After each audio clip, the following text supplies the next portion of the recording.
салом бинандагони гиромӣ, хуш омадед ба шабакаи мо.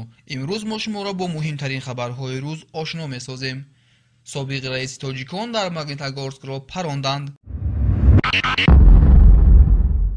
тобути Асадулло Маҳмудов, роҳбари собиқи ҷамъияти тоҷикон дар шаҳри Магнитогорски, Русия, рӯзи 17 декабр бо ҳавопаймои хатсайр Екатеринбург душанбе ба ватан оварда шуд. бино ба гузориши хабаргузории Азия Плюс, тобути Асадулло Маҳмудовро дар фурудгоҳи Душанбе ба хешу табор ва ҳамдиҳаҳояш супурданд. наздиконаш гуфтанд, ки Маҳмудов рӯзи якшанбе 18 декабр дар зодгоҳаш деҳаи Иттифоқи ҷамоати заргари ноҳияи Бохтар ба хок супурда хоҳад шуд. тибқи иттилои Владимир Шишков, намояндаи кумитаи тафтишотӣ, қотил дар кӯчаи Тевасяни Магнитогорск замоне ба қалби Маҳмудов як тир холӣ кардааст, ки ӯ бо мошинаш вориди майдончаи назди хонаи истиқоматиаш шудааст. айни ҳол парвандаи ҷиноятӣ оғоз гардида, таҳқиқи ҷузъиёти ҳодиса идома дорад. марҳум зодаи ноҳияи Бохтар буда, 49 сол дошт. расонаҳои русӣ бо такя ба манобеашон аз фармоишӣ будани ин қатл хабар доданд. гуфта мешавад, ин чорумин қатли соҳибкорон дар Магнитогорск мебошад, ки таи 2 соли охир содир шудааст, вале то ҳол ягонтои онҳо ошкор нагардидаанд. яке аз онҳо Ҳадиятулло Абдуллоев, як соҳибкори дигари зодаи ноҳияи Бохтар буд. Ҳадиятулло Абдуллоев 22 январи соли 2015 ғайб зад ва ҷасадашро танҳо баъди 10 рӯз аз ҷангале берун аз шаҳр пайдо карданд. наздиконаш мегуфтанд, ки ӯро барои пул куштанд.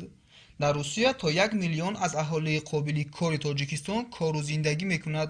ҳар сол беш аз 1000 тан аз муҳоҷирони тоҷик дар Русия бо иллатҳои мухталиф вафот мекунанд. ба ҳисоби созмонҳои ҳомии ҳуқуқи муҳоҷирон, ҳар сол дар Русия беш аз 100 муҳоҷири тоҷик дучори марги маҷбурӣ, яъне кушта мешаванд.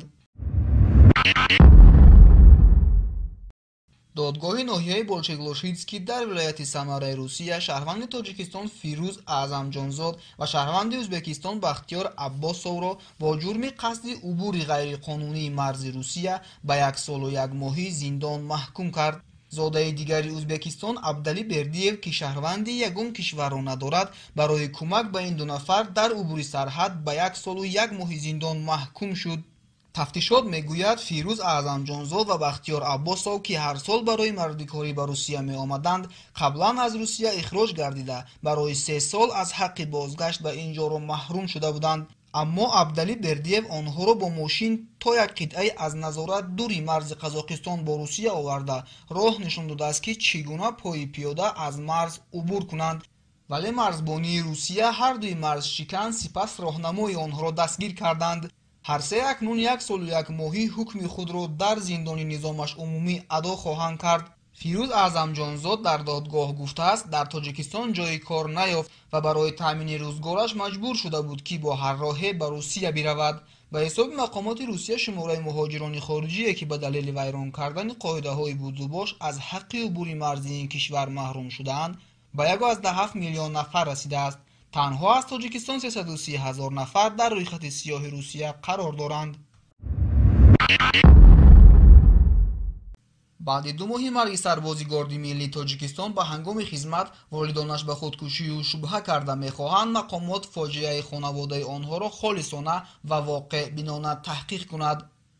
наздикони Шӯҳрат Таваллоев, сарбози ҳалокшудаи горди миллии Тоҷикистон, ба худкушию шубҳа доранд ва мехоҳанд ҳақиқати марги писарашон барояшон рӯшан карда шавад. ҷасади беҷуни Шӯҳрат Таваллоеви 20 сола моҳи октябри имсол ба наздиконаш супурда шуд. мақомот гуфтанд, ин ҷавон бо силоҳи дасташ ва аз беэҳтиётӣ ба худ тир холӣ кардааст.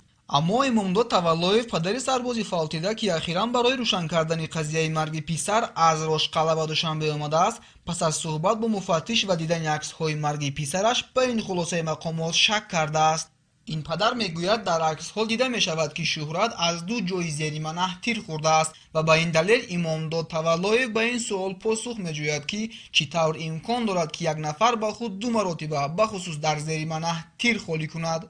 мо то ҳамин рӯзҳои охир намедонистем, ки ӯ аз зарбаи 2 тир мурдааст. вақте ҷасадро гирифтем, сараш пурра баста буд ва манро нагузоштанд, ки бандҳоро кушода бубинам. ба ман гуфтанд, тасодуфан ба худ 1 тир холӣ кардааст. вақте Душанбе омадаму муфаттиш аксҳоро ба ман нишон дод, дидем, ки ҷои 2 тир аст. ҳоло мехоҳам барои ман исбот кунанд, ки чӣ тавр як нафар метавонад дар 1 сония ба зери манаҳи худ 2 тир холӣ кунад. ин ба ақлу ҳуш намеғунҷад. охир вақте ӯ як бор худашро паронд аз зери манаҳ, чӣ хел аз пой наафтод ва як тири дигар холӣ кард? имомдод Таваллоев мегӯяд вақте рӯзи 17 октябр ҷасади писарашро ба онҳо дар Ошт-қалъа супурданд, мақомот дар аввал гуфт ӯ ҳангоми бозӣ бо силоҳи дасташ худкушӣ кардааст. хонавода ҳам дар аввал ба ин фарзия бовар карданд, аммо баъдан аз додситонии низомӣ ба онҳо хабар доданд ки Шӯҳрат дар пайлату кӯби ҳамхизматаш Мирзобоев даст ба ин кор задааст ва барои ба ҳолати худкушӣ расонидани ӯ сержанти горди миллӣ Мирзобоев боздошт шудааст.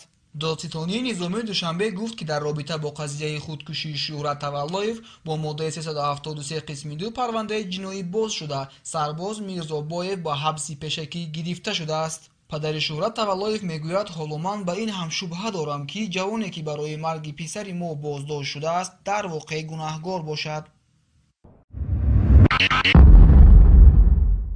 боздошти ду шаҳрванди Тоҷикистон дар марзи Украина. хадамоти марзбонии Украина аз боздошти ду шаҳрванди Тоҷикистон бо иттиҳоми қасд додани пора ба марзбонҳои ин кишвар хабар медиҳад.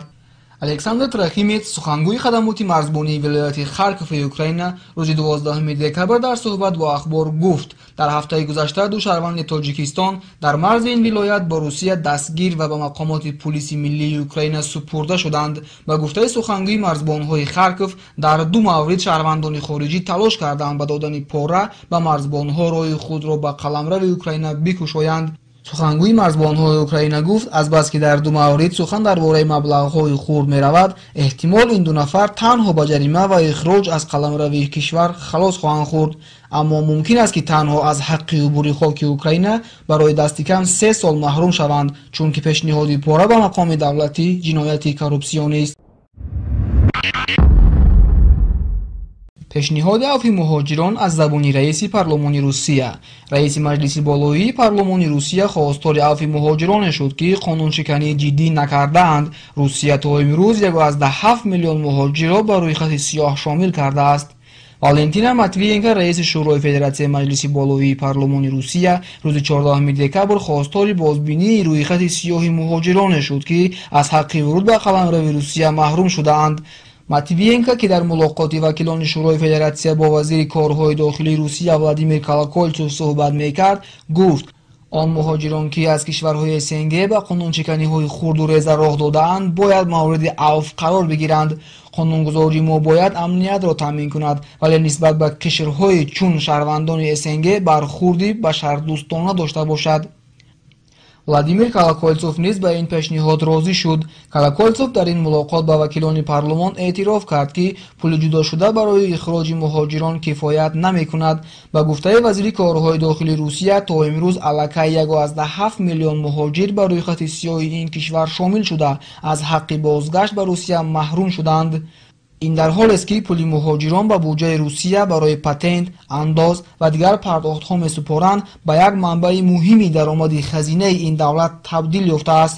Колокольцов гуфт, танҳо дар 10 моҳи аввали соли 2016 ва танҳо аз ҳисоби фурӯши патент ба муҳоҷирон буҷаи Русия 38 миллиард рубл, яъне $600 миллион фоида ба даст овардааст. ба ҳисоби хадамоти муҳоҷирати Тоҷикистон, танҳо аз ин кишвар то имрӯз ҳудуди 330 000 ба рӯйхати сиёҳи Русия афтода, аз ҳаққи вуруд ба қаламрави ин кишвар маҳрум шудаанд. барои кишварҳои муҳоҷири фиристе чун Тоҷикистон, ки аробаи иқтисодаш асосан аз пули муҳоҷирон мечархад, аз ҳаққи сафар ба Русия маҳрум шудани ҳар муҳоҷир ба маънои аз як манбаи муҳими таъмини рӯзгораш маҳрум шудани дасти кам як хонавода аст. мақомоти Тоҷикистон ба ин далел чанд сол боз талош дорад то ба афви муҳоҷирони ихроҷ шуда ноил шавад, вале ин талошҳо то ҳол натиҷа надодаанд. ҳомиёни ҳуқуқ шеваи ихроҷи муҳоҷиронро ба гоҳусуд ташбеҳ мекунанд ва мегӯянд, ин муҳоҷирони беҳуқуқ ҳатто имкони ҳимоят аз худро дар низоми интизомиву додгоҳии Русия надоранд. Светлана Ганушкина, роҳбари Гражданское содействие, яке аз созмонҳои мӯътабари ҳомии ҳуқуқи инсон дар Русия, мегӯяд, муҳоҷиронро метавонанд мисли пода дар як толор ҷамъ кунанд ва бидуни кадом баррасӣ ҳукмашонро ба дасташон диҳанду гӯянд ки давай до свидания. гражданское содействие моҳимай дар як гузориши муфассал гуфт мақомоти интизомию додгоҳи Русия муҳоҷирони корӣ бештар аз Тоҷикистон, Ӯзбекистон ва Қирғизистонро ҳадафмандона аз ин кишвар берун мекунанд ва муҳокимаи парвандаи ихроҷи як муҳоҷир дар додгоҳҳои Русия ҳамагӣ якчанд дақиқаро дар бар мегирад. дар ин гузориш аз ҷумла аз як додрас дар минтақаи Чертановаи Москва ёдоварӣ шудааст ки дар ним сол ҳукми 2500 муҳоҷирро содир карда ба ҳисоби миёна барои баррасии ҳар парванда ҳамагӣ 9 дақиқа сарф кардааст. мақомоти Русия муҳоҷиронро барои вайрон кардани қоидаҳои будубош ва ҳамчунин барои гуноҳҳои худу реза чун вайрон кардани қоидаҳои ҳаракат дар роҳ ва ҳатто барои напардохтани пули телефон ё хидматҳои коммуналӣ метавонад барои муддати аз 3 то 5 сол ва дар бархи мавридҳо то 10 сол аз ҳаққи бозгашт ба ин кишвар маҳрум кунад.